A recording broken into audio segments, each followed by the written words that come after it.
Good afternoon. Good afternoon, ma'am. Okay.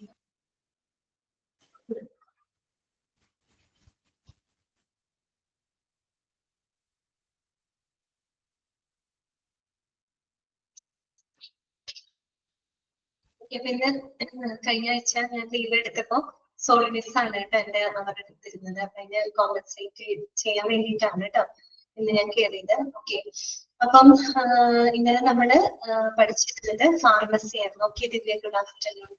എല്ലാവരും ഊണൊക്കെ കഴിച്ചോ? ഭക്ഷണം കഴിച്ചോ എല്ലാവരും? ഓക്കെ, കഴിച്ചു.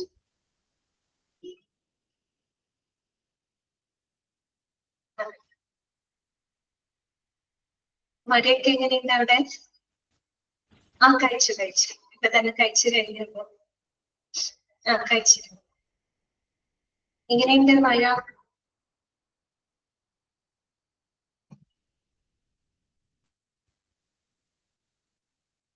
നല്ല മഴയുണ്ടല്ലേ? ഓക്കെ, പറയുന്നത് നൈസ് ആണെന്ന്. ഓക്കെ,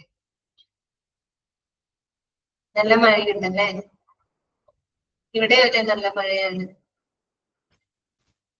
ഓക്കെ, ശരി. അപ്പൊ നമുക്ക് തുടങ്ങാം കേട്ടോ. ഇന്നത്തെ ക്ലാസ് നമുക്ക് സ്റ്റാർട്ട് ചെയ്യാം. ഇന്നലെ നമ്മള് പുതിയൊരു ചാപ്റ്റർ ആണ് നമ്മൾ തുടങ്ങിയത് അല്ലെ? ഫാർമസി എന്ന് പറയുന്ന ഒരു ചാപ്റ്റർ ആണ്. അപ്പൊ ഇതിൽ നമ്മൾ പഠിച്ച കാര്യങ്ങൾ എന്തൊക്കെയായിരുന്നു? ഫാർമസി എന്താണെന്ന് നമ്മൾ കണ്ടു. ഫാർമസിസ്റ്റ് അല്ലെ? നമുക്കറിയാം ഫാർമസിയിലെ കാര്യങ്ങളൊക്കെ മാനേജ് ചെയ്ത് കൊണ്ടുപോകുന്നത് ആരാണ്? ഫാർമസിസ്റ്റ് ആണ് അല്ലെ? പിന്നെ നമ്മൾ കണ്ടത് ഫാർമസിയുടെ പ്രധാനപ്പെട്ട ഫങ്ഷൻസുകളാണ് അല്ലെ? ഒരു ഫാർമസിയുടെ പ്രധാനപ്പെട്ട പ്രവർത്തനങ്ങൾ എന്തൊക്കെയാണ് അല്ലെ? പിന്നെന്താ പറഞ്ഞത്? ഒബ്ജക്റ്റീവ്സ് ഓഫ് ദ ഫാർമസി അല്ലെ? ഫാർമസിയുടെ പ്രധാനപ്പെട്ട ലക്ഷ്യങ്ങൾ അല്ലെ? ഒബ്ജക്റ്റീവ്സ്. പിന്നെ ഏറ്റവും പ്രധാനപ്പെട്ട പോയിന്റ് നമ്മൾ പറഞ്ഞു, ഇൻഫ്രാസ്ട്രക്ചർ പറഞ്ഞു അല്ലെ? എവിടെയാണ് ഐഡിയൽ ലൊക്കേഷൻ ഓഫ് ഫാർമസി എന്ന് പറയുന്നത്? എവിടെയാണ് നമ്മൾ പറഞ്ഞത്?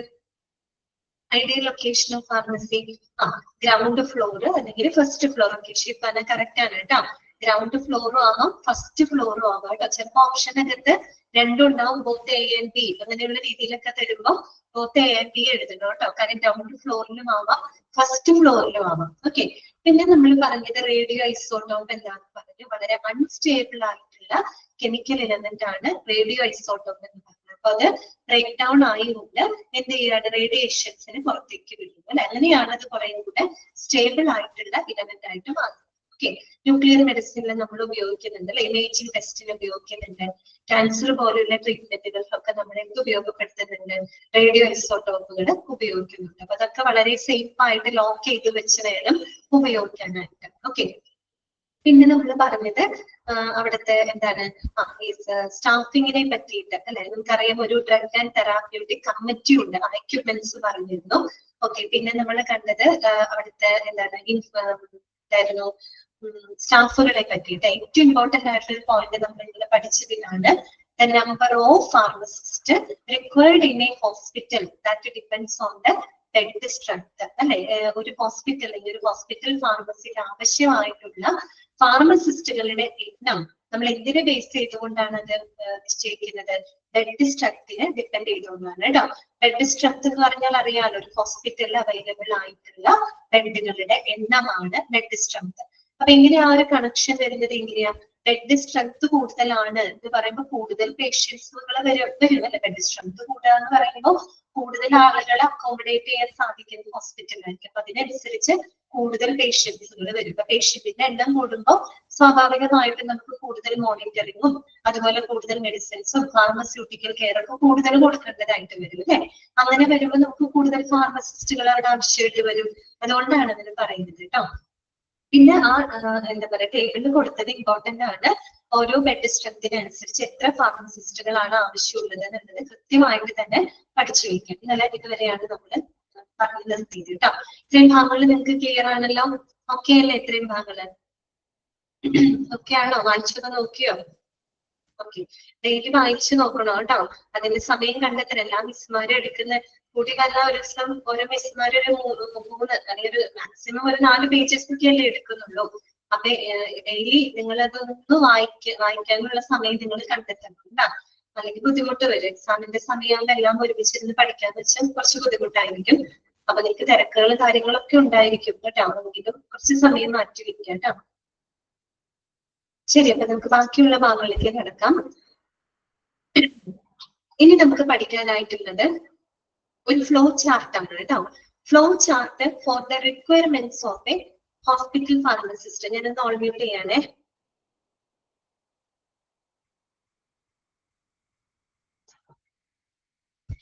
Flow chart for the requirements of A hospital pharmacist. ഇനി ഒരു ഹോസ്പിറ്റലിന് ആവശ്യമായിട്ടുള്ള ഫാർമസിസ്റ്റുകളുടെ ഒരു ഹൈറാർക്കിയൽ സ്ട്രക്ചർ ആണ് ഇനി നമ്മൾ പഠിക്കാനായിട്ട് പോകുന്നത്. ഒരു ഫ്ലോ ചാർട്ട് അവിടെ കൊടുത്തിട്ടുണ്ട് കേട്ടോ. അപ്പോ ആ ഒരു ഫ്ലോ ചാർട്ട് ഒരു hierarchical structure of the requirement of pharmacist in A hospital, അതാണ് ഇനി നമ്മൾ പഠിക്കാനായിട്ട് പോകുന്നത്. ഇതും ഇമ്പോർട്ടന്റ് ആണ് കേട്ടോ. ഓക്കെ, അപ്പൊ നോക്കാം. ഏറ്റവും ടോപ്പ് ലെവൽ, അതൊരു ഹൈറാർക്കിയൽ സ്ട്രക്ചർ ആണ് നമ്മൾ പഠിക്കുന്നത് കേട്ടോ ഫാർമസിയുടെ. അപ്പോ ഒരു ഫാർമസിയുടെ ഏറ്റവും ടോപ്പ് മോസ്റ്റ് ലെവലിൽ ഇരിക്കുന്നത് ആരാണ്? ഡയറക്ടർ ആണ്. ആരാണ്? ഡയറക്ടർ ആണ്. ഒരു ഡയറക്ടർ എന്ന് പറയുമ്പോൾ അദ്ദേഹം എന്ത് ചെയ്യുന്നുണ്ടാവും? ഒരു ഫാർമസിയുടെ എല്ലാവിധ ഓപ്പറേഷൻസുകളും കൃത്യമായിട്ട് മാനേജ് ചെയ്യുന്നതിന് റെസ്പോൺസിബിൾ ആയിട്ടുള്ള വ്യക്തിയായിരിക്കാണ് ഡയറക്ടർ, അല്ലെ? ഫാർമസിയുടെ ഏറ്റവും ടോപ്പ് മോസ്റ്റ് ലെവലിൽ ഇരിക്കുന്നത് ആരാണ്? ഡയറക്ടർ ആണ്. അപ്പൊ ആ ഒരു ഫാർമസി സംബന്ധമായി ഫാർമസിയുടെ എല്ലാവിധ ഓപ്പറേഷൻസുകളെയും എന്താണ് ഏറ്റവും നല്ല രീതിയിൽ മാനേജ് ചെയ്യുന്നതിന് റെസ്പോൺസിബിൾ ആയിട്ടുള്ള വ്യക്തിയായിരിക്കും ആര്? ഡയറക്ടർ. ഓക്കെ, ഇനി അടുത്തത് ഡയറക്ടറുടെ കീഴിലായിട്ട് നെക്സ്റ്റ് ലെവലിൽ ആരാണ് വരുന്നത്? Superintendent of pharmaceutical services of chief pharmacist ആണ് കേട്ടോ. ചീഫ് ഫാർമസിസ്റ്റ് ആണ്. തന്നെയാണ് എന്ത്? Superintendent of pharmaceutical services. അപ്പൊ അവരുടെ യോഗ്യത എന്താണ് പറയുന്നത്? എംഫാം ആണ് പറയുന്നത് കേട്ടോ. അതായത് മാസ്റ്റർ ഓഫ് ഫാർമസി ആണ് കേട്ടോ. ഫാർമസിയിലുള്ള മാസ്റ്റർ ബിരുദമാണ് ഉദ്ദേശിക്കുന്നത് കേട്ടോ. ആ ക്വാളിഫിക്കേഷൻ ഒക്കെ നിങ്ങളൊന്ന് നോട്ട് ചെയ്ത് വെക്കണം. അപ്പൊ ആരാണ്? ചീഫ് ഫാർമസിസ്റ്റ് അഥവാ സൂപ്പറിൻറ്റൻഡന്റ് ഓഫ് ഫാർമസ്യൂട്ടിക്കൽ സർവീസസ്. അപ്പൊ ചീഫ് ഫാർമസിസ്റ്റിന്റെ റെസ്പോൺസിബിലിറ്റി എന്തായിരിക്കും? ഒരു ഫാർമസിയിൽ നടക്കുന്ന ഡേ ടു ഡേ ആക്ടിവിറ്റീസ്, അല്ലെ, ദൈനംദിന പ്രവർത്തനങ്ങളെല്ലാം തന്നെ മാനേജ് ചെയ്യുകയും അതുപോലെ തന്നെ എന്താണ് അവിടുത്തെ ഡിസ്പെൻസിങ്, ഡിസ്ട്രിബ്യൂഷന്, അങ്ങനെ ഒരു ഫാർമസിയുടേതായ എല്ലാ കാര്യങ്ങളും മാനേജ് ചെയ്യുന്ന ഡെയിലി, അല്ലെ, ഡേ ടു ഡേ ആക്ടിവിറ്റീസുകൾ എല്ലാം തന്നെ മാനേജ് ചെയ്യുന്നത് ആരായിരിക്കും? ചീഫ് ഫാർമസിസ്റ്റ് ആയിരിക്കും. ഓക്കെ, ക്ലിയർ ആയോ പറഞ്ഞത്? ചീഫ് ഫാർമസിസ്റ്റ് അവരുടെ യോഗ്യത എന്താണ്? എംഫാം ആണ് കേട്ടോ. മാസ്റ്റർ ഓഫ് ഫാർമസി ആണ്. ഓക്കെ, ക്ലിയർ ആയല്ലോ. ഇനി നോക്കുക കേട്ടോ. ചീഫ് ഫാർമസിസ്റ്റിന്റെ കീഴിലായിട്ട് കുറെ ഫാർമസിസ്റ്റുകൾ വരുന്നുണ്ട്. അപ്പൊ ഓരോ ഫാർമസിസ്റ്റുകൾക്കും ഓരോരോ റെസ്പോൺസിബിലിറ്റീസ് ആണ് അവിടെ അസൈൻ ചെയ്ത് കൊടുത്തിരിക്കുന്നത് കേട്ടോ. അപ്പൊ ആദ്യം വരുന്നത് നോക്കുക, ഫാർമസിസ്റ്റിന്റെ ഡ്രഗ് ഡിസ്ട്രിബ്യൂഷൻ ഡിപ്പാർട്ട്മെന്റ്. എന്താണ് യോഗ്യത പറയുന്നത്? ബിഫാം ആണ് കേട്ടോ. ബാച്ചിലർ ഡിഗ്രി ഇൻ ഫാർമസിയാണ്. അപ്പൊ ഫാർമസിസ്റ്റിന്റെ ഡ്രഗ് ഡിസ്ട്രിബ്യൂഷൻ ഡിപ്പാർട്ട്മെന്റ്, അല്ലെ, ഡ്രഗ് ഡിസ്ട്രിബ്യൂഷൻ ഡിപ്പാർട്ട്മെന്റിലെ കാര്യങ്ങൾ മാനേജ് ചെയ്യുന്നതിനായിട്ടുള്ള ഫാർമസിസ്റ്റ്. ഡ്രഗ് ഡിസ്ട്രിബ്യൂഷൻ ഡിപ്പാർട്ട്മെന്റ് എന്ന് പറയുമ്പോൾ ആ ഒരു ഹോസ്പിറ്റലിലെ എല്ലാ ഡിപ്പാർട്ട്മെന്റുകൾക്കും ആവശ്യമായിട്ടുള്ള ഡ്രഗ്സുകളുടെ വിതരണം ഉറപ്പാക്കുന്നത് ആരായിരിക്കും? ഈ ഒരു ഡ്രഗ് ഡിസ്ട്രിബ്യൂഷൻ ഡിപ്പാർട്ട്മെന്റിലെ ഫാർമസിസ്റ്റുകളായിരിക്കും, അല്ലെ? കാര്യം ഒരു ഹോസ്പിറ്റലിലെ എത്ര ഡിപ്പാർട്ട്മെന്റുകൾ അവിടെ പ്രവർത്തിക്കുന്നുണ്ടോ ആ ഡിപ്പാർട്ട്മെന്റുകൾക്ക് ആവശ്യമായിട്ടുള്ള എല്ലാവിധ ഫാർമസ്യൂട്ടിക്കൽ സേവനങ്ങളും അവർക്ക് വേണ്ട മരുന്നുകളും മറ്റുമൊക്കെ ഡിസ്ട്രിബ്യൂട്ട് ചെയ്യുന്നത് മാനേജ് ചെയ്യുന്ന വ്യക്തി ആ ഒരു ഡ്രഗ് ഡിസ്ട്രിബ്യൂഷൻ ഡിപ്പാർട്ട്മെന്റിലെ ഫാർമസിസ്റ്റ് ആയിരിക്കും. അവരുടെ യോഗ്യത എന്താ പറയുന്നത്? ബിഫാം ആണ് കേട്ടോ. ബാച്ചിലർ ഡിഗ്രി ഇൻ ഫാർമസി ആണ് അവരുടെ ക്വാളിഫിക്കേഷൻ ആയിട്ട് പറയുന്നത്. ഓക്കെ, ക്ലിയർ ആണല്ലോ. പിന്നെ വരുന്നത് എന്താണ്? ഫാർമസിസ്റ്റ് മെഡിക്കൽ സ്റ്റോർ, അല്ലെ? മെഡിക്കൽ സ്റ്റോർ എന്ന് പറയുന്നത് എന്താണ്? ഈ ഹോസ്പിറ്റൽ ഫാർമസിയിലോട്ട് വരുന്ന മരുന്നുകളെല്ലാം കൃത്യമായിട്ട് വളരെ സെക്യൂർഡ് ആയിട്ട് സ്റ്റോർ ചെയ്യുകയും അതിന്റെ ഡിസ്പെൻസിങ്ങും മറ്റുമൊക്കെ ഉറപ്പാക്കുന്നതുമായിട്ടുള്ള കാര്യങ്ങൾ മാനേജ് ചെയ്യുന്ന ഫാർമസിസ്റ്റ്, അല്ലെ? മെഡിക്കൽ സ്റ്റോർ, അല്ലെ? മെഡിക്കൽ സ്റ്റോറുമായിട്ട് ബന്ധപ്പെട്ട് ഫാർമസിസ്റ്റ് എന്ന് വെച്ചാൽ ഫാർമസിയിലേക്ക് വരുന്ന മരുന്നുകളെ എല്ലാം പ്രോപ്പർ ആയിട്ട് സ്റ്റോർ ചെയ്യുന്നത്, വളരെ സെക്യൂർ ആയിട്ട് സ്റ്റോർ ചെയ്യുന്നതിനൊക്കെ അങ്ങനെയുള്ള കാര്യങ്ങളൊക്കെ മാനേജ് ചെയ്യുന്ന ഫാർമസിസ്റ്റ്. അവരുടെ ക്വാളിഫിക്കേഷൻ അവിടെ കൊടുത്തിട്ടില്ല, പക്ഷെ അവരുടെ ക്വാളിഫിക്കേഷൻ ബിഫാം അല്ലെങ്കിൽ ഡിഫാം ആയിരിക്കും കേട്ടോ. ഒന്നില്ലെങ്കിൽ ബിഫാം അല്ലെങ്കിൽ ഡിഫാം. ബിഫാം എന്ന് പറയുന്നത് ബാച്ചിലർ ഡിഗ്രി ഇൻ ഫാർമസിയാണ്. ഡിഫാം എന്ന് പറഞ്ഞ ഡിപ്ലോമ ഇൻ ഫാർമസി കേട്ടോ. അപ്പൊ ആ ഒരു യോഗ്യതയുള്ള ആളുകളായിരിക്കും അവിടെ വരുന്നത്. ഓക്കെ, നെക്സ്റ്റ് വരുന്നത് പറയുന്നത് ടു ഫാർമസിസ്റ്റ് ആണ് കേട്ടോ. ടു ഫാർമസിസ്റ്റ് എന്ന് പറയുമ്പോൾ അവരുടെ ക്വാളിഫിക്കേഷൻ പറയുന്നത് ബിഫാം ഓർ ഡിഫാം ആണ് കേട്ടോ. ഒന്നില്ലെങ്കിൽ ബാച്ചിലർ ഡിഗ്രി ഇൻ ഫാർമസി അല്ലെങ്കിൽ ഡിപ്ലോമ ഇൻ ഫാർമസി ആണ്. അവരുടെ റെസ്പോൺസിബിലിറ്റി എന്താണ്? ഡിസ്പെൻസിങ് ആണ്. That means dispensing of medicines to the patients അല്ലെ. പേഷ്യൻസിന് ആവശ്യമായിട്ടുള്ള മരുന്നുകള് ഡിസ്പെൻസ് ചെയ്യുന്നതിനായിട്ട് എത്ര ഫാർമസിസ്റ്റുകൾ ഉണ്ടായിരിക്കും? 2 ഫാർമസിസ്റ്റുകൾ ഉണ്ടായിരിക്കും. അതെ, 2 ഫാർമസിസ്റ്റുകൾ ഉണ്ടായിരിക്കും ഡിസ്പെൻസിങ് പർപ്പസിന് വേണ്ടിയിട്ട്. പേഷ്യൻസിന്, അത് ഔട്ട് പേഷ്യൻസ് ആയിക്കോട്ടെ ഇൻ പേഷ്യൻസ് ആയിക്കോട്ടെ, അവർക്ക് വേണ്ട മരുന്നുകളുടെ വിതരണം ഉറപ്പാക്കാനായിട്ട് 2 ഫാർമസിസ്റ്റുകൾ ഉണ്ടായിരിക്കും. ഓക്കെ, അടുത്തത് വരുന്നത് എന്താണ്? Post graduate pharmacist four the quality control ആണ് കേട്ടോ. Post graduate pharmacist four the quality control. അപ്പൊ പോസ്റ്റ് ഗ്രാജുവേറ്റ് എന്ന് പറയുന്നത് എന്തായിരിക്കും ക്വാളിഫിക്കേഷൻ? എംഫാം യോഗ്യതയാണ് കേട്ടോ. എംഫാം ആണ്, മാസ്റ്റർ ആണ്, മാസ്റ്റർ ഓഫ് ഫാർമസി.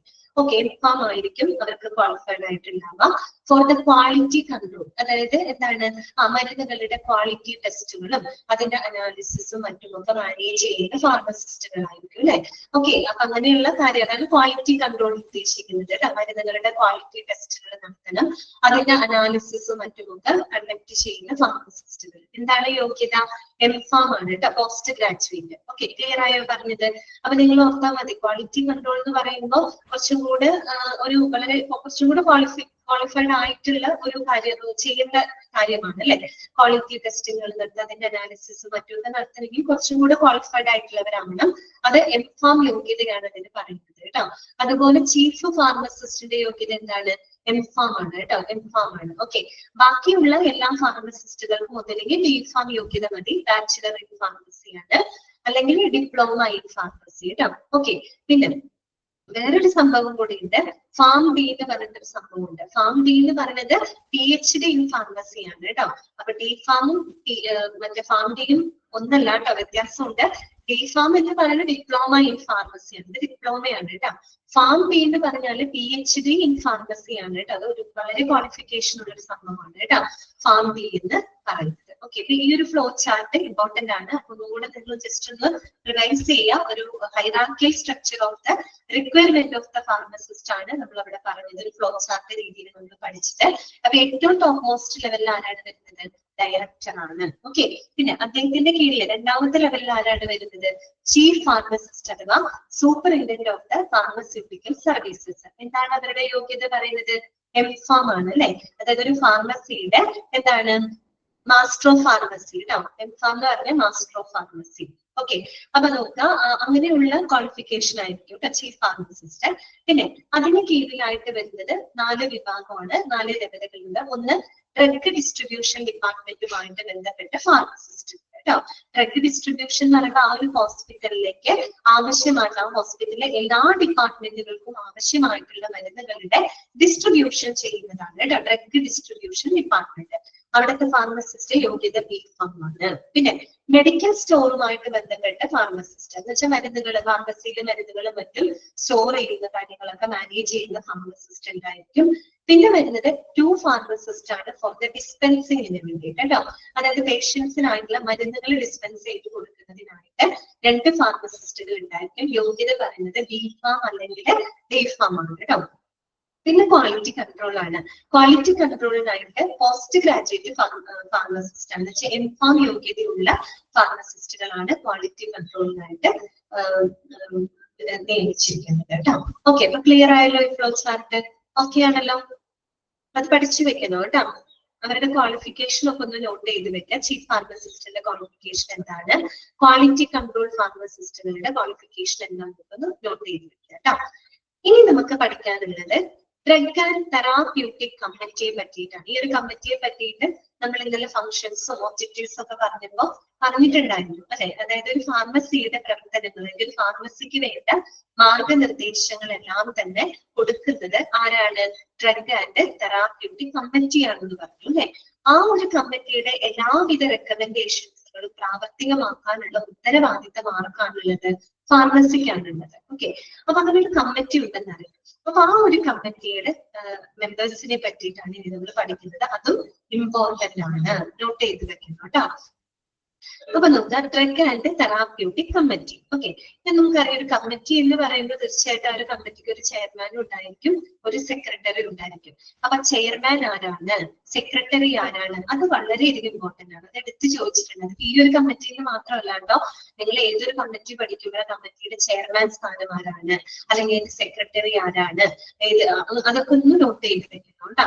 അപ്പൊ നോക്കാം, ഫസ്റ്റ് വരുന്നത് മെഡിക്കൽ സൂപ്രണ്ടന്റ് ആണ് ചെയർമാൻ ആയിട്ട് പ്രവർത്തിക്കുന്നത് കേട്ടോ. അപ്പൊ ഒരു ഡ്രഗ് ആൻഡ് തെറാപ്യൂട്ടിക് കമ്മിറ്റിയുടെ ചെയർമാൻ എന്ന് പറയുന്നത് ആരാണ്, മെഡിക്കൽ സൂപ്രണ്ടന്റ് ആണ് കേട്ടോ. ഇപ്പോഴേ തന്നെ പഠിച്ചു പോവുക. ഓക്കെ, ഡ്രഗ് ആൻഡ് തെറാപ്യൂട്ടിക് കമ്മിറ്റിയുടെ ചെയർമാൻ ആരായിരിക്കും, മെഡിക്കൽ സൂപ്രണ്ടന്റ് ആണ് കേട്ടോ.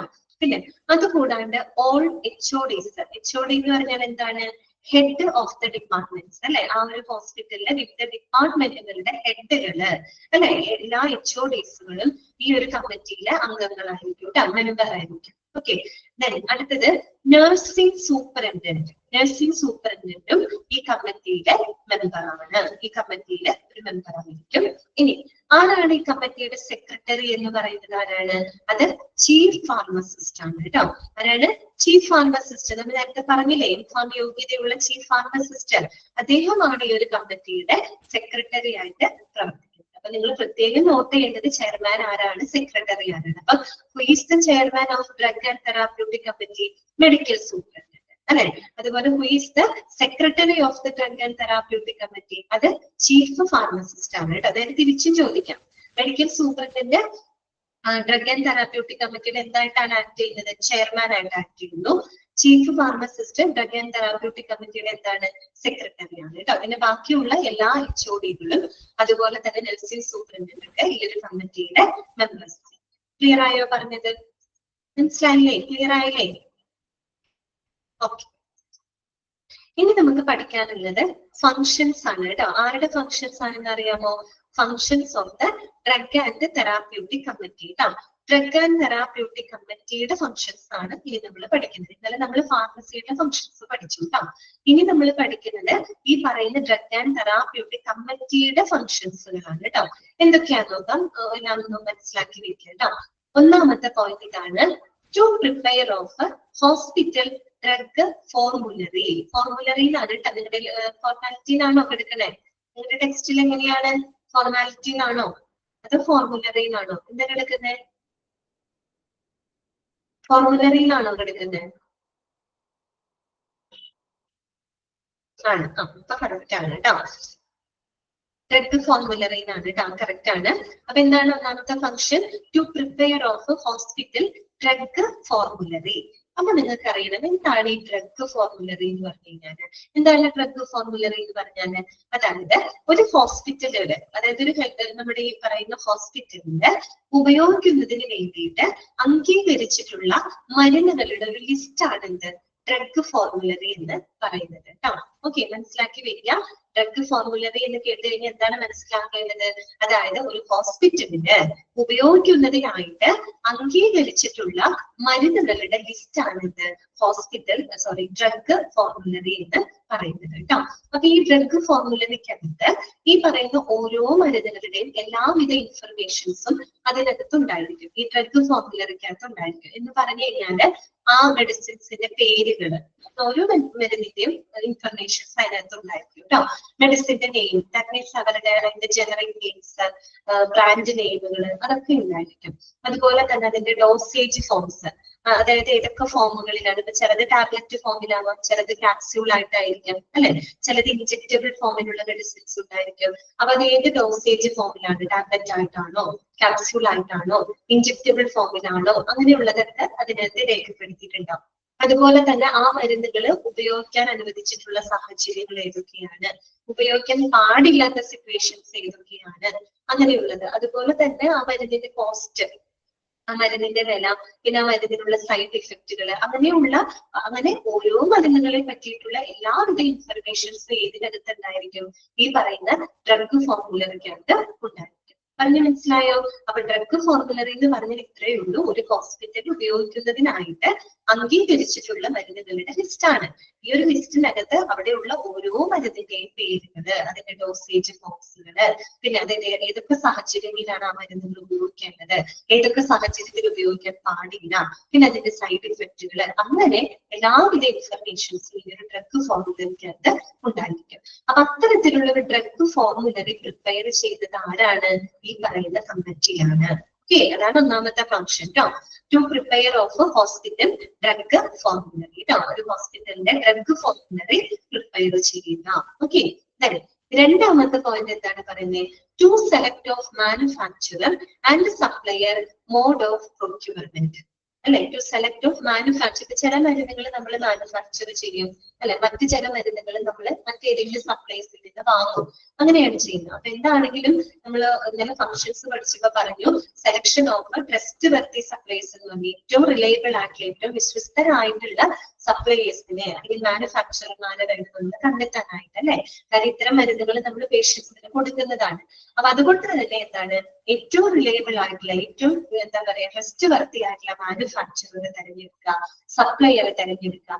അതുപോലെ മോഡ് ഓഫ് പ്രൊക്യൂർമെന്റ്, ഓരോ മരുന്നുകളുടെയും സംഭരണ രീതികൾ, ഏത് രീതിയിൽ നമ്മൾ അതിനെ സ്റ്റോറേജ് ചെയ്യണം, ഇങ്ങനെയുള്ള കാര്യങ്ങളൊക്കെ തീരുമാനിക്കുന്നത്, അതിനെ സംബന്ധിച്ചുള്ള തീരുമാനങ്ങള് മാർഗനിർദ്ദേശങ്ങളൊക്കെ എടുക്കുന്നത് ആരാണ്? ഈ പറയുന്ന കമ്മിറ്റിയുടെ ഫംഗ്ഷൻ ആണ് കേട്ടോ. To select of manufacturer and supplier, അതുപോലെ തന്നെ മോഡ് ഓഫ് പ്രൊക്യൂർമെന്റ്. ക്ലിയർ ആയിരുന്നോ? മൂന്നാമത്തെ പോയിന്റ് എന്താ പറയുന്നത്? To add of new drugs, deletion of old drugs. To add of new drugs, deletion of old drugs. പുതിയ മരുന്നുകൾ ചേർക്കാം. എവിടെ ചേർക്കണം? നമ്മുടെ ഈ ഡ്രഗ് ഫോർമുലറിക്കകത്ത് അല്ലെ. പുതിയ മരുന്നുകൾ എന്ന് പറയുമ്പോൾ കുറെ കൂടെ എഫക്റ്റീവ് ആയിട്ടുള്ള അല്ലെ, കുറച്ചും കൂടെ ഫലപ്രാപ്തിയുള്ള പുതിയ പുതിയ മരുന്നുകൾ ഫോർമുലറിയിലേക്ക് ആഡ് ചെയ്യുക. അതുപോലെ പഴയ മരുന്നുകൾ എന്ന് പറയുമ്പോൾ ചിലപ്പോൾ എന്താണ് ഈ പറയുന്ന ഫലപ്രദമല്ലാത്തതാവാം, അല്ലെങ്കിൽ ഒട്ടും ഫലപ്രദമല്ലാത്തതോ അല്ലെങ്കിൽ കാലഹരണപ്പെട്ടതോ ആയിട്ടുള്ള മരുന്നുകളൊക്കെ ഉണ്ടെങ്കിൽ അതിനെയൊക്കെ ഡ്രഗ് ഫോർമുലറിയിൽ നിന്ന് എടുത്തു മാറ്റാം. പുതിയ മരുന്നുകളെയൊക്കെ എന്ത് ചെയ്യുക? ഫോർമുലറിയിലേക്ക് ആഡ് ചെയ്യുക. ഇങ്ങനെയുള്ള കാര്യങ്ങളൊക്കെ ആരുടെ ഫംഗ്ഷനിൽ വരുന്നതാണ്? കമ്മിറ്റിയുടെ ഫംഗ്ഷൻ ആണ് കേട്ടോ. പിന്നെ എന്താ പറയുന്നത്? Drugs to be supplied in OPD അല്ലെ, ഔട്ട് പേഷ്യന്റ് ഡിപ്പാർട്ട്മെന്റിലേക്ക് സപ്ലൈ ചെയ്യേണ്ടതായിട്ടുള്ള മരുന്നുകളുടെ ലിസ്റ്റുകൾ മറ്റ് തയ്യാറാക്കുക. അവർ OPD-യിലേക്കുള്ള മരുന്നുകളുടെ വിതരണം ഉറപ്പുവരുത്തുക. ഓക്കെ, പിന്നെന്താണ്? Policy forming for the pharmacy and monitoring. അതുപോലെ ഫാർമസിയുടെ പ്രവർത്തനങ്ങൾക്ക് ആവശ്യമായിട്ടുള്ള പോളിസികൾ അല്ലെ, നയങ്ങളൊക്കെ കൃത്യമായിട്ട് എന്ത് ചെയ്യാം? ഫോർമുലേറ്റ് ചെയ്യുക അല്ലെ. അതായത് നമുക്കറിയാലോ ഈ കമ്മിറ്റിയുടെ നിർദ്ദേശങ്ങൾ അനുസരിച്ചിട്ടാണ് ഒരു ഫാർമസി മുന്നോട്ട് പോകുന്നത്. അപ്പൊ ആ ഫാർമസിയുടെ നല്ല രീതിയിൽ മുന്നോട്ട് കൊണ്ടുപോകുന്നതിന് ആവശ്യമായിട്ടുള്ള പോളിസികൾ ഫോർമുലേറ്റ് ചെയ്യുന്നത് ഈ ഒരു കമ്മിറ്റിയാണ്. പോളിസികൾ വെറുതെ ഫോർമുലേറ്റ് ചെയ്താൽ മാത്രം പോരാ, അത് കറക്റ്റ് ആയിട്ട് ഇംപ്ലിമെന്റ് ചെയ്യണം, അത് മോണിറ്റർ ചെയ്യണം, അവരത് കൃത്യമായിട്ട് പാലിക്കുന്നുണ്ടോ എന്ത് ചെയ്യണം? മോണിറ്റർ ചെയ്യണം, വിലയിരുത്തണം. ഇതൊക്കെ ആരുടെ ഫംഗ്ഷനിൽ വരുന്നതാണ്?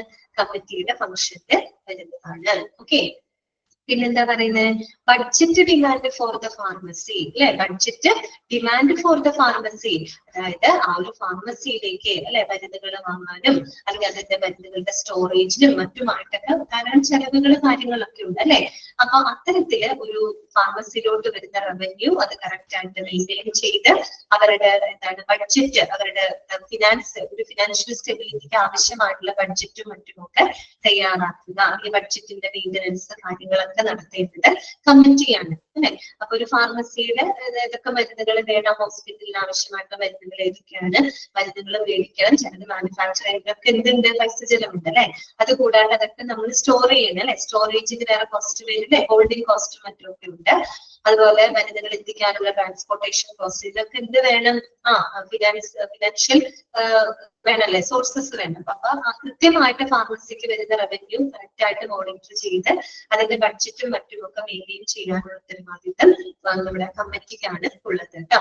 പിന്നെ പറയുന്നത് to develop drug information system. എന്താണ് to develop drug information system? Drug information system എന്ന് പറഞ്ഞാൽ എന്താണ്? അതൊരു സോഫ്റ്റ്വെയർ സംവിധാനമാണ് കേട്ടോ, ഇൻഫർമേഷൻ സിസ്റ്റം. അപ്പൊ നമുക്കറിയാം ഇതിപ്പോ ഹോസ്പിറ്റലിന്റെ എല്ലാവിധ പ്രവർത്തനങ്ങളും ഇതിലൂടെ നടക്കുന്നത് HIMS സംവിധാനമാണ് അല്ലെ. ഹോസ്പിറ്റൽ ഇൻഫർമേഷൻ സിസ്റ്റത്തിലൂടെയാണ് നടക്കുന്നത്. എല്ലാം ഇന്നിപ്പോ സോഫ്റ്റ്വെയർ സംവിധാനങ്ങൾ ഉപയോഗിച്ചുകൊണ്ടാണ് നടത്തുന്നത്. പണ്ടത്തെ പോലെയല്ല അല്ലെ. അതുകൊണ്ട് തന്നെ ഹോസ്പിറ്റലിലെ പ്രവർത്തനങ്ങളൊക്കെ വളരെ ഈസി ആയിട്ട് നടക്കുന്നുണ്ട്. ഒരു അപ്പോയിന്റ്മെന്റ് എടുക്കാനും അല്ലെ എല്ലാ കാര്യങ്ങൾക്കും ഡോക്ടറിനെ ഓൺലൈനായിട്ട് കാണാൻ, ഓൺലൈനായിട്ട് മെഡിസിൻസ് വാങ്ങാം, എല്ലാം എന്താണ് സോഫ്റ്റ്വെയർ സംവിധാനങ്ങൾ ഉപയോഗിച്ചുകൊണ്ടാണ് ചെയ്യുന്നത്. അപ്പൊ അതുപോലെ തന്നെ ഒരു ഡ്രഗ് ഇൻഫർമേഷൻ സിസ്റ്റംസ് ഡെവലപ്പ് ചെയ്യുക, അതൊരു സോഫ്റ്റ്വെയർ സിസ്റ്റം തന്നെയാണ് കേട്ടോ. അത് വന്നിട്ട് ഈ പറയുന്ന മരുന്നുകളെ പറ്റിയിട്ടുള്ള വിവരങ്ങൾ കൃത്യമായിട്ട് എന്താണ് ഹെൽത്ത് പ്രൊഫഷണലുകൾക്ക് നൽകുന്ന ഒരു എന്താ പറയാ ഡിജിറ്റൽ പ്ലാറ്റ്ഫോം അല്ലെങ്കിൽ ഒരു സോഫ്റ്റ്വെയർ സംവിധാനമുണ്ട് കേട്ടോ. അതാണ് ഡ്രഗ് ഇൻഫർമേഷൻ സിസ്റ്റം. ഇത്തരത്തിലുള്ള ഡ്രഗ് ഇൻഫർമേഷൻ സിസ്റ്റംസുകളൊക്കെ ഡെവലപ്പ് ചെയ്യുക. അപ്പൊ അങ്ങനെ വരുമ്പോൾ മരുന്നുകളെ പറ്റിയിട്ടുള്ള ഇൻഫർമേഷൻസുകളും കാര്യങ്ങളൊക്കെ ഈ പറയുന്ന ഹെൽത്ത് പ്രൊഫഷണലുകൾക്ക് ഈസി ആയിട്ട് അവർക്ക് എന്ത് ചെയ്യാൻ പറ്റും, ആക്സസ് ചെയ്യാനായിട്ട് സാധിക്കും. ഓക്കെ, അവരുടെ പ്രവർത്തനങ്ങൾ കുറെ കൂടെ സിംപ്ലിഫൈ ചെയ്യാൻ വേണ്ടിയിട്ട് ഇത്തരത്തിലുള്ള ഡ്രഗ് ഇൻഫർമേഷൻ സിസ്റ്റംസുകളൊക്കെ ഡെവലപ്പ് ചെയ്യുക. പിന്നെന്താ പറയുന്നത്, to check of pharmacy records and drug quality. അതോടൊപ്പം തന്നെ ഫാർമസി സംബന്ധമായിട്ടുള്ള എല്ലാവിധ റെക്കോർഡുകളും കൃത്യമായിട്ട് ചെക്ക് ചെയ്യുക. ഒരു ഫാർമസിയിൽ സൂക്ഷിക്കേണ്ട റെക്കോർഡുകളൊക്കെ നമുക്ക് പഠിക്കാറുണ്ട് കേട്ടോ. അപ്പൊ ഒരു ഫാർമസിയിലെ റെക്കോർഡുകൾ കൃത്യമായിട്ട് ചെക്ക് ചെയ്യുക. അതുപോലെ തന്നെ അതിന്റെ ഡ്രഗ് ക്വാളിറ്റി ഉറപ്പുവരുത്തുക. അവിടെ വരുന്ന മരുന്നുകളുടെ ഒക്കെ ക്വാളിറ്റി ഒക്കെ കൃത്യമായിട്ട് ഉറപ്പുവരുത്തുക, ചെക്ക് ചെയ്യുക. ഓക്കെ, അടുത്തത് എന്താണ്, to maintain of drug standard and quality control. അതുപോലെ തന്നെ മരുന്നുകളുടെ നിലവാരം അല്ലെ, ഡ്രഗിന്റെ സ്റ്റാൻഡേർഡ് കൃത്യമായിട്ട് മെയിൻറ്റെയിൻ ചെയ്യുക അല്ലെ. ഓരോ മരുന്നുകൾക്കും അതിൻ്റെതായ ക്വാളിറ്റി സ്റ്റാൻഡേർഡുകൾ ഉണ്ടായിരിക്കണം അല്ലെ. അപ്പൊ അങ്ങനെയുള്ള ഡ്രഗ് സ്റ്റാൻഡേർഡുകൾ മെയിൻറ്റെയിൻ ചെയ്യാൻ, അതിന്റെ ക്വാളിറ്റികൾ കൃത്യമായിട്ട് എന്താ ചെക്ക് ചെയ്യുക കേട്ടോ, റെഗുലേറ്റ് ചെയ്യുക. പിന്നെന്താണ്, to dispose of expiry drugs അല്ലെ, കാലഹരണപ്പെട്ട മരുന്നുകൾ ഡിസ്പോസ് ചെയ്യുക. തോന്നിയ രീതിയിലല്ല ഡിസ്പോസ് ചെയ്യുന്നത്, അതിന് കൃത്യമായിട്ടുള്ള എന്താണ് പ്രൊസീജിയേഴ്സ്, റൂൾസ് ആൻഡ് റെഗുലേഷൻസ് ഒക്കെ ഉണ്ട്. അതിനനുസൃതമായിക്കൊണ്ട് കാലഹരണപ്പെട്ട മരുന്നുകൾ, എക്സ്പയറി ഡ്രഗ്സുകളെയൊക്കെ ഡിസ്പോസ് ചെയ്യുക. ഇതൊക്കെ ആരുടെ ഫംഗ്ഷനിൽ വരുന്നതാണ്, കമ്മിറ്റിയുടെ ഫംഗ്ഷൻസ് ആണ്. എന്തൊക്കെ പോയിന്റുകളാണ് നമ്മൾ പറഞ്ഞത്, ഒരു ഹോസ്പിറ്റലിലെ ഡ്രഗ് ഫോർമുലറി തയ്യാറാക്കുക. ഓക്കെ, പിന്നെ നമ്മൾ പറഞ്ഞു ഏറ്റവും ട്രസ്റ്റ് വർത്തിയായിട്ടുള്ള മാനുഫാക്ചറർ, സപ്ലയർ, അതുപോലെ തന്നെ മോഡ് ഓഫ് പ്രോക്യൂർമെന്റ്, സംഭരണ രീതികളൊക്കെ കൃത്യമായിട്ട് സെലക്ട് ചെയ്ത് വെക്കാം. അതുപോലെ ഡ്രഗ് ഫോർമുലറിയിലേക്ക് പുതിയ മരുന്നുകൾ ആഡ് ചെയ്യുകയും അതുപോലെ ഫലപ്രദമില്ലാത്ത മരുന്നുകളെയൊക്കെ ഡിലീറ്റ് ചെയ്യാന്ന് വെച്ചാൽ അതിന് നീക്കം ചെയ്യുക.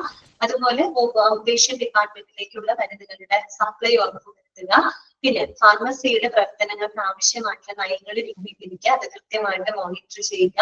പിന്നെ ഫാർമസിക്ക് ആവശ്യമായിട്ടുള്ള ബഡ്ജറ്റും കാര്യങ്ങളൊക്കെ കൃത്യമായിട്ട് ഡിമാൻഡ് ചെയ്യുക. അതുപോലെ ഡ്രഗ് ഇൻഫർമേഷൻ സിസ്റ്റംസ് ഡെവലപ്പ് ചെയ്യുക. ഫാർമസിയുടെ റെക്കോർഡുകൾ, ഡ്രഗ് ക്വാളിറ്റി ഒന്ന് ചെക്ക് ചെയ്യുക. ഡ്രഗിന്റെ സ്റ്റാൻഡേർഡുകൾ, ക്വാളിറ്റി കൺട്രോൾ ഉറപ്പുവരുത്തുക.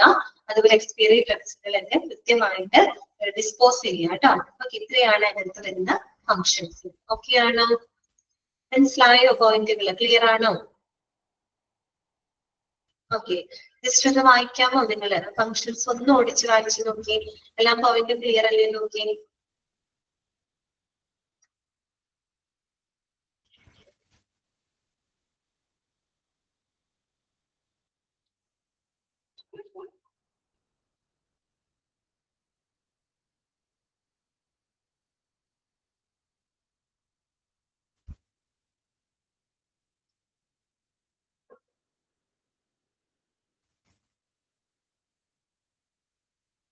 ഓക്കെ, നമുക്ക് നെക്സ്റ്റ് ഭാഗത്തോട്ട് കടക്കാം കേട്ടോ.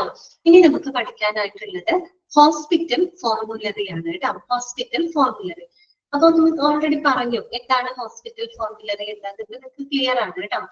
കാര്യം എന്താന്ന് വെച്ചാൽ ഒരു ഹോസ്പിറ്റലിൽ ഉപയോഗിക്കുന്നതിനായിട്ട് അംഗീകരിച്ചിട്ടുള്ള മരുന്നുകളുടെ ലിസ്റ്റ് ആണ്. അതിനകത്ത് ഓരോ മരുന്നുകളുടെയും എല്ലാവിധ ഇൻഫർമേഷൻസ് അതിനകത്ത് ഉണ്ടായിരിക്കും കേട്ടോ. അതിന്റെ ബ്രാൻഡ് നെയിം, ഞാൻ നേരത്തെ പറഞ്ഞല്ലോ ബ്രാൻഡ് നെയിം, പിന്നെ അതിന്റെ ഡോസേജ് ഫോംസുകള്, പിന്നെ അത് ഉപയോഗിക്കേണ്ട സാഹചര്യങ്ങൾ, അതിന്റെ സൈഡ് ഇഫക്റ്റ്, അങ്ങനെ എല്ലാ ഡീറ്റെയിൽസുകളും ഈ ഒരു ഡ്രഗ് ഫോർമുലറിക്കകത്ത് ഉണ്ടായിരിക്കും. അപ്പോ അത് സംബന്ധമായിട്ടുള്ള ഒരു ഹോസ്പിറ്റൽ ഫോർമുലറി സംബന്ധമായിട്ടുള്ള കുറച്ച് കാര്യങ്ങൾ അവിടെ എഴുതിയിട്ടുണ്ട് കേട്ടോ. നോക്കാം നമുക്ക് എന്തൊക്കെയാണ്. ഫസ്റ്റ് പോയിന്റ് ഇതാണ്, no hospital pharmacy can perhaps stock every medication that its concerned doctor may want to prescribe for their patients who are hospitalized. അത് വേറെ പോയിന്റ് ഒന്നും അല്ല പറയുന്നത്. അതായത് ഒരു ഹോസ്പിറ്റലില് ഹോസ്പിറ്റലൈസ് ചെയ്യപ്പെട്ട പേഷ്യൻസിനായിട്ട് ഒരു ഡോക്ടർ അവര് എന്താണ് പ്രിസ്ക്രൈബ് ചെയ്യാനായിട്ട് ഉദ്ദേശിക്കുന്ന എല്ലാ മരുന്നുകളും സ്റ്റോക്ക് ചെയ്യാനായിട്ട് പക്ഷെ ഫാർമസിക്ക് സാധിച്ചൊന്നും വരില്ല. ഓക്കെ, മരുന്നുകൾ എന്ന് പറയുമ്പോൾ ഒരുപാടുണ്ടല്ലോ. അപ്പൊ സ്വാഭാവികമായിട്ടും ഒരു ഡോക്ടർ ഹോസ്പിറ്റലൈസ് ചെയ്യപ്പെട്ട പേഷ്യൻസിന് അവര് പ്രിസ്ക്രൈബ് ചെയ്യാൻ ഉദ്ദേശിക്കുന്ന എല്ലാ മരുന്നുകളും ഒരുപക്ഷെ സ്റ്റോക്ക് ചെയ്യാനായിട്ട് ആർക്ക് കഴിയുമെന്ന് വരില്ല, ഫാർമസിക്ക് കഴിയില്ല. ഓക്കെ, ആ ഒരു കാര്യമാണ് അവിടെ എഴുതിയിരിക്കുന്നത് കേട്ടോ. പിന്നെ എന്താന്ന് വെച്ചാൽ നെക്സ്റ്റ് പോയിന്റ് ആയിട്ട് പറയുന്നത് എന്താന്ന് വെച്ചാല് drug and therapeutic committee consist of A list of the medications that the hospital pharmacy stocks along with the information about the each medication. അതാണ് ഹോസ്പിറ്റൽ ഫോർമുലറി എന്ന് പറയുന്നത്, ഡ്രഗ് ഫോർമുലറി എന്ന് പറയുന്നത് അല്ലെ. അതായത് ഡ്രഗ് ആൻഡ് തെറാപ്യൂട്ടിക് കമ്മിറ്റി അവർ ഈ ഒരു അവരുടെ പേര് എന്തുണ്ട്, ലിസ്റ്റ് ഓഫ് മെഡിക്കേഷൻസ് ഉണ്ട് അല്ലെ. അതാണ് ഫോർമുലറി എന്ന് ഉദ്ദേശിക്കുന്നത്. ആ ഒരു ഹോസ്പിറ്റലിൽ ഉപയോഗിക്കേണ്ട മരുന്നുകളുടെ ലിസ്റ്റുകൾ അവരുടെ കയ്യിലുണ്ട് അല്ലെ. ഏതൊക്കെ മരുന്നുകളാണ് അവിടെ ഫാർമസിയിൽ സ്റ്റോക്ക് ചെയ്തിട്ടുള്ളതിന്റെ ലിസ്റ്റും കാര്യങ്ങളൊക്കെ ഈ ഒരു കമ്മിറ്റിയുടെ കയ്യിലുണ്ട്. അതും along with information about each medication. നേരത്തെ പറഞ്ഞ പോലെ ഓരോ മെഡിക്കേഷന്റെ കംപ്ലീറ്റ് ഇൻഫർമേഷൻ ഉൾപ്പെടെയുള്ള ഡീറ്റെയിൽസ് ആരുടെ കൈവശമുണ്ട്, കമ്മിറ്റിയുടെ കയ്യിലുണ്ട്.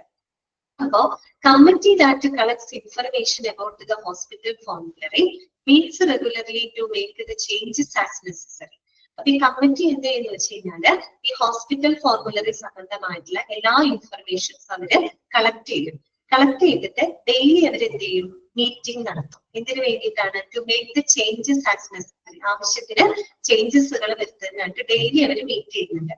ഡെയിലി മീറ്റിംഗ് നടത്തണം. കാര്യം എന്താന്ന് വെച്ചാൽ ഇതൊരു ഡ്രഗ് ഫോർമുലറിയാണ് അല്ലെ. വെച്ചാൽ നമുക്ക് പുതിയ മരുന്നുകൾ വരും, പഴയ ചില മരുന്നുകൾ എടുത്തു മാറ്റണം, കുറെ കൂടി എഫിഷ്യന്റ് ആയിട്ടുള്ള ഇഫക്റ്റീവ് ആയിട്ടുള്ള മരുന്നുകൾ ഉണ്ടാകുമ്പോൾ നമ്മൾ അതിനെ ആഡ് ചെയ്യും അല്ലെ. അപ്പൊ ഡെയിലി എന്നോണം നമ്മൾ എന്ത് ചെയ്തുകൊണ്ടിരിക്കുന്നത്, ഇതിനെ അപ്ഡേറ്റ് ചെയ്തുകൊണ്ടിരിക്കുന്നു അല്ലെ. അപ്പൊ അതിന് വേണ്ടിയിട്ട് കമ്മിറ്റി എന്ത് ചെയ്യുന്നുണ്ട്, ഈ പറയുന്ന ഡെയിലി എന്നോണം അവർ മീറ്റിങ്ങുകൾ കണ്ടക്ട് ചെയ്യുന്നുണ്ട്. ആവശ്യത്തിനുള്ള മാറ്റങ്ങൾ, ചേഞ്ചസുകളൊക്കെ വരുത്താനായിട്ട് കേട്ടോ. ഓക്കെ, അത്രയേ ഉള്ളൂ. അപ്പൊ നമ്മൾ നേരത്തെ പറഞ്ഞതാണ് ഡ്രഗ് ഫോർമുലറി പ്രിപ്പയർ ചെയ്യുന്നത് ആരാണ്, കമ്മിറ്റിയാണ്. അപ്പൊ കമ്മിറ്റിയിലാണ് ഇത് കംപ്ലീറ്റ്ലി ഫോർമുലറി ഇരിക്കുന്നത്. ഓക്കെ, അപ്പൊ അത്രയേ ഉള്ളൂ കേട്ടോ. ഇനി അടുത്ത രണ്ട് പോയിന്റുകൾ ഒന്ന് ശ്രദ്ധിക്കണം കേട്ടോ. അടുത്ത രണ്ട് പോയിന്റുകൾ പറയുന്നത് എന്താന്ന് വെച്ചാല് ഒരു ഡ്രഗ് ഫോർമുലറി കൊണ്ടുള്ള ഒരു ബെനിഫിറ്റ് ആയിട്ടാണ് അവരോട് പറയുന്നത്. ഒരു ഡ്രഗ് ഫോർമുലറി എങ്ങനെയാണ് ഡോക്ടേഴ്സിനെയൊക്കെ ഹെൽപ്പ് ചെയ്യുന്നത് കേട്ടോ. എന്നാണ് മൂന്നാമത്തെ പോയിന്റ് ആയിട്ട് പറയുന്നത്. അപ്പൊ ഒന്ന് നോട്ട് ചെയ്ത് വെക്കാം. Doctors use the formulary to find out which medications the hospital has available to treat a given symptom or condition. They also check it to ensure that they do not prescribe medications that can cause perilous interactions with the other medications. എന്താണ് പറയുന്നത്, ഈ പറയുന്ന പോലെ ഇപ്പൊ ഡോക്ടേഴ്സിന് ഒരു patients വരുന്ന സമയത്ത്, എന്തെങ്കിലും അസുഖമായിട്ട് വരുന്ന സമയത്ത് ആ ഒരു പേഷ്യന്റിന്റെ രോഗം അല്ലെങ്കിൽ ആ ഒരു രോഗലക്ഷണത്തിന് ചികിത്സിക്കുന്നതിന് വേണ്ടിയിട്ട് ഏതൊക്കെ മരുന്നുകളാണ് ആ ഒരു ഹോസ്പിറ്റൽ ഫാർമസിയിൽ ലഭ്യമായിട്ടുള്ളത് എന്ന് കണ്ടെത്താനായിട്ട് ഡോക്ടേഴ്സിനെ സഹായിക്കുന്നത് ഈ പറയുന്ന ഹോസ്പിറ്റൽ ഫോർമുലറി, ഈ ഡ്രഗ് ഫോർമുലറിയാണ്. അപ്പൊ അത് ഡോക്ടേഴ്സിന് അങ്ങനെയാണ് അത് ഹെൽപ്പ് ചെയ്യുന്നത്. മനസ്സിലായോ? ഡ്രഗ് ഫോർമുലറി എന്തിനെ സഹായിക്കുന്നു പറയുന്നത്, അതായത് ഒരു പേഷ്യന്റിന്റെ രോഗത്തിന് അല്ലെ രോഗത്തിന് ചികിത്സിക്കാനായിട്ട് ഏതൊക്കെ മരുന്നുകളാണ് ആ ഒരു ഫാർമസിയിൽ സ്റ്റോക്ക് ഉള്ളത്, ഏതൊക്കെ മരുന്നുകളാണ് ആ ഫാർമസിയിൽ ലഭ്യമായിട്ടുള്ളത് എന്ന് കണ്ടെത്താനായിട്ട് ഡോക്ടേഴ്സിനെ സഹായിക്കുന്നത് ഈ ഒരു ഫോർമുലറിയാണ്. നമ്മൾ തുടക്കമേ പറഞ്ഞു, ഒരു ഡോക്ടർ എഴുതാൻ ഉദ്ദേശിക്കുന്ന എല്ലാ മരുന്നുകളും ഒരുപക്ഷെ ഫാർമസിയിൽ സ്റ്റോക്ക് ചെയ്തൊന്നും വരില്ല. അപ്പൊ ഏതൊക്കെ മരുന്നുകൾ ഉണ്ട് എന്ന് അറിയണമെങ്കിൽ അത് ഡോക്ടറെ സഹായിക്കുന്നത് ഈ പറയുന്ന ഡ്രഗ് ഫോർമുലറിയാണ്. ഓക്കെ, ക്ലിയർ ആയോ പറഞ്ഞത്? അത് മാത്രമല്ല, they also check it to ensure that they do not prescribe medication that can cause perilous interaction with other medications. പെരിലസ് എന്ന വാക്കിന്റെ അർത്ഥം എന്താണെന്നറിയോ? അപകടകരമായിട്ടുള്ളതാണ് കേട്ടോ. അർത്ഥം അറിവിൽ എഴുതി വെക്കണം കേട്ടോ. പെരിലസ് എന്ന് പറഞ്ഞാൽ എന്താണ്? അതായത് പ്രതികൂലമായിട്ടില്ല, ഡേഞ്ചറസ് ആയിട്ടില്ല എന്നുള്ള അർത്ഥമുണ്ട് കേട്ടോ. അതോടൊപ്പം തന്നെ ഡോക്ടേഴ്സിന് വേറൊരു കാര്യത്തിലൂടെ സഹായിക്കും. എന്തെന്നറിയാമോ?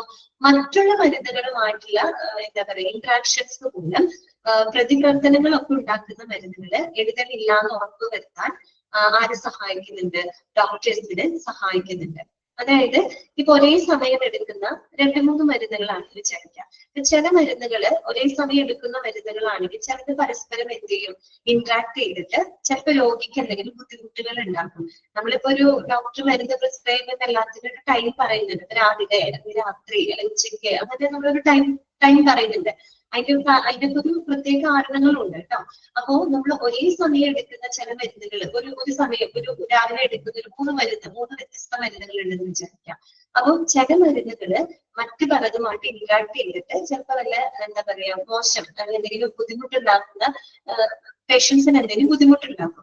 അപ്പൊ അങ്ങനെയുള്ള മരുന്നുകളൊന്നും എഴുതണില്ല, പരസ്പരം ഇന്ററാക്ട് ചെയ്യപ്പെടുന്ന മരുന്നുകളൊന്നും എഴുതുന്നില്ല എന്ന് ഉറപ്പ് വരുത്താനും ഡോക്ടറെ സഹായിക്കുന്നത് എന്താണ്, ഈ പറയുന്ന ഡ്രഗ് ഫോർമുലറിയാണ്. കാര്യം നമുക്കറിയാം ഫോർമുലറിയിൽ എല്ലാ വിവരങ്ങളും എഴുതിയിട്ടുണ്ടാവും. ഓരോ മരുന്നിന്റെ ഉപയോഗത്തെ പറ്റിയിട്ടും അതിന്റെ സൈഡ് ഇഫക്റ്റിനെ പറ്റിയിട്ടും ഒക്കെ അതിനകത്ത് എഴുതിയിട്ടുണ്ടായിരിക്കും. അപ്പൊ അതാണ് അവിടെ ഉദ്ദേശിക്കുന്നത് കേട്ടോ. മറ്റു മരുന്നുകളുമായിട്ട് ഇടപെടുന്ന മൂലം അപകടകരം അല്ലെങ്കിൽ എന്തെങ്കിലും മോശം അല്ലെങ്കിൽ പ്രതിപ്രവർത്തനങ്ങൾ ഉണ്ടാക്കാൻ സാധ്യതയുള്ള മരുന്നുകളൊന്നും എഴുതുന്നില്ല എന്ന് ഉറപ്പ് വരുത്താനും ഡോക്ടേഴ്സിനെ ഇത് സഹായിക്കുന്നുണ്ട്, ഈ പറയുന്ന ഡ്രഗ് ഫോർമുലറി സഹായിക്കുന്നുണ്ട്. ഓക്കെ, ക്ലിയർ ആയോ? അത് തന്നെ ഏതാണ് നമ്മള് ഡിപ്പാർട്ട്മെന്റ്സ് പഠിച്ചപ്പോ നിങ്ങൾ ഓർക്കുന്നുണ്ടോന്ന് അറിയില്ല. നമ്മള് ഡിപ്പാർട്ട്മെന്റ് പറഞ്ഞപ്പോ ഫാർമസിയുടെ ഒരു 4 ഫങ്ഷൻസ് ഞങ്ങൾക്ക് പറഞ്ഞിട്ടുണ്ടായിരുന്നു. അതിനകത്ത് ലാസ്റ്റ് ഒരു പോയിന്റ് നമ്മൾ കണ്ടത് എന്തായിരുന്നു, ഡോക്ടേഴ്സിന് ഒരു ഗൈഡ് കൊടുക്കുന്നു, റെഫറൻസ് ഗൈഡ് കൊടുക്കുന്നു എന്ന് പറഞ്ഞു.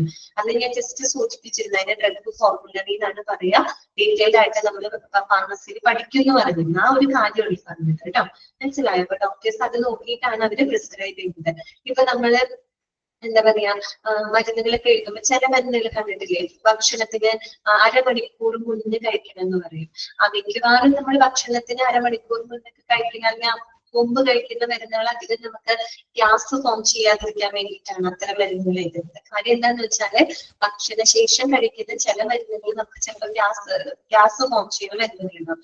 ആ ഒരു ഇഫക്റ്റ് ഇല്ലാണ്ടാക്കാൻ വേണ്ടിയിട്ടാണ് നമ്മൾ ഭക്ഷണത്തിന് മുമ്പ് ചില മരുന്നുകളൊക്കെ എടുക്കുന്നുണ്ട്. മിക്കവാറും ഭക്ഷണത്തിന് മുമ്പ് കഴിക്കുന്നവർക്ക് എന്തായിരിക്കും, ഗ്യാസ് വരാതിരിക്കാനുള്ള മരുന്നുകളായിരിക്കും കേട്ടോ. അങ്ങനെ പരസ്പരം ഇന്ററാക്ട് ചെയ്യാതിരിക്കാൻ വേണ്ടിയിട്ടാണ് അതിന് ആ ഒരു ടൈം ഒക്കെ വെച്ചിരിക്കുന്നത്. ക്ലിയർ ആയോ പറഞ്ഞത്? ഒന്നുകൂടെ വായിക്കാം കേട്ടോ. Doctors use the formulary to find out which medications the hospital has available to treat in a given symptom or condition. They also check it to ensure that they do not prescribe medications that can cause the perilous interactions with the other medications. Clear ആയോ point? Okay ആണല്ലോ? മനസ്സിലായല്ലോ? Clear അല്ലേ? Next വരുന്നത് കേട്ടോ. അപ്പൊ അത് മനസ്സിലാക്കി വെക്കാം. അടുത്തൊരു പോയിന്റ് ശ്രദ്ധിക്കാം.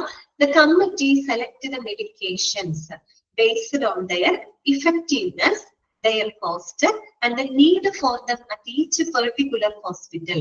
ആ 3 പോയിന്റുകൾ ഒന്ന് അണ്ടർലൈൻ ചെയ്ത് വെക്കാം കേട്ടോ.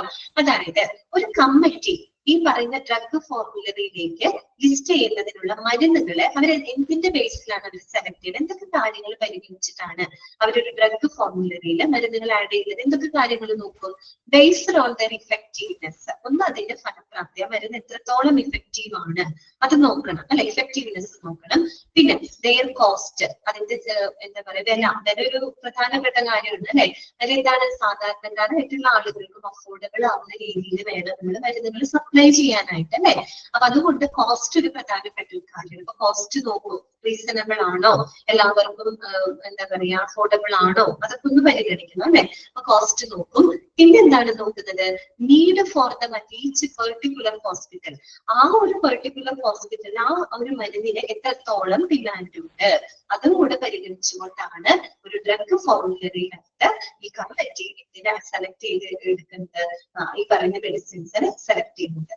എന്തൊക്കെ കാര്യങ്ങളാണ് പറഞ്ഞത്? ഒന്ന് ഇഫക്റ്റീവ്നെസ്, അതിന്റെ ഫലപ്രാപ്തി, മറ്റൊന്ന് കോസ്റ്റ്, അതിന്റെ വില, പിന്നെ എന്താണ് need for the each particular level. That means എന്താ പറയാ മെഡിസിന്റെ ഡിമാൻഡ് എത്രത്തോളം ആ ഹോസ്പിറ്റലിലുണ്ട്, ആ ഹോസ്പിറ്റലില് ഈ ഒരു മരുന്നിന്റെ ആവശ്യകത എത്രത്തോളം ഉണ്ട് എന്നതും കൂടെ അവിടെ പരിഗണിക്കണം അല്ലെ. അപ്പൊ അതും കൂടെ കണക്കിലെടുത്തുകൊണ്ടാണ് ഈ 3 കാര്യങ്ങൾ പരിഗണിച്ചുകൊണ്ടാണ് കമ്മിറ്റി ഇത് ചെയ്യുന്നത്, മെഡിക്കേഷൻസിന് സെലക്ട് ചെയ്ത് ഡ്രഗ് ഫോർമുലറിയിലേക്ക് ആഡ് ചെയ്യുന്നത്. ഓക്കെ, ക്ലിയർ ആയല്ലോ പറഞ്ഞ കാര്യങ്ങള്? ജസ്റ്റ് ഒന്ന് വായിച്ചു നോക്ക് കേട്ടോ. ആ 4 പോയിന്റുകൾ ഒന്ന് വായിച്ചു നോക്ക്.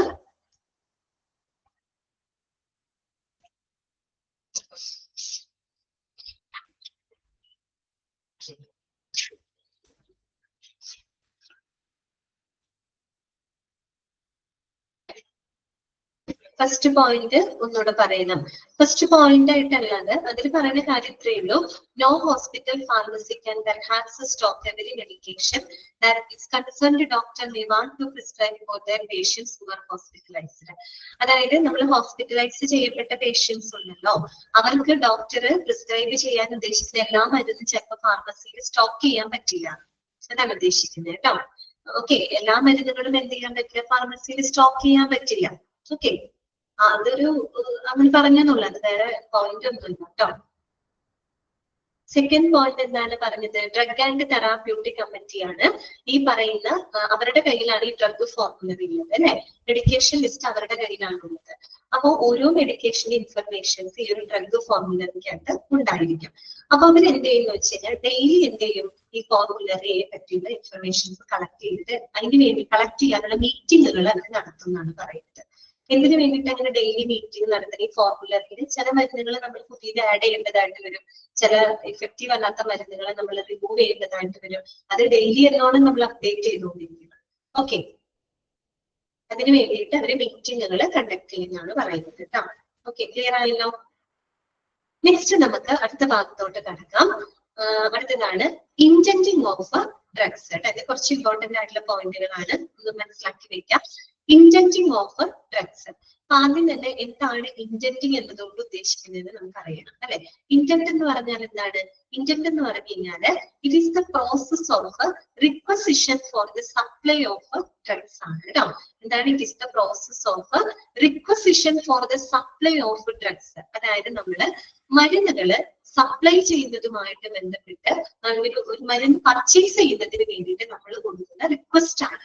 അതാണ് ഇന്റന്റ് എന്നതുകൊണ്ട് ഉദ്ദേശിക്കുന്നത്. നമ്മൾ നേരത്തെ പറഞ്ഞില്ലേ, ചില മരുന്നുകൾ മാനുഫാക്ചർ ചെയ്യും, ഹോസ്പിറ്റലിൽ തന്നെ ഉണ്ടാക്കും, മാനുഫാക്ചർ ചെയ്യുന്നുണ്ട്.